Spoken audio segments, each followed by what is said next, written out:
Installing a serial port module.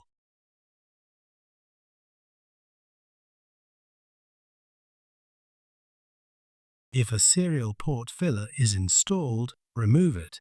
Remove the retention screws on the rear of the chassis. Push the serial port filler out of the serial port hole and remove it from the chassis. Install the serial port module into the serial port hole from inside of the servo chassis. Secure the serial port module with the retention screws. Connect the serial port module cable to the system board assembly. Route the serial module cable as shown. Reinstall the PCIe riser 1 and 2. Route the cables through the rear air baffle. Reinstall the crossbar.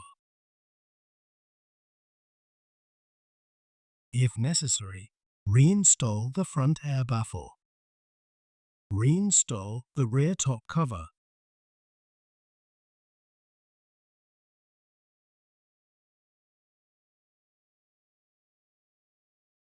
Reinstall the front top cover.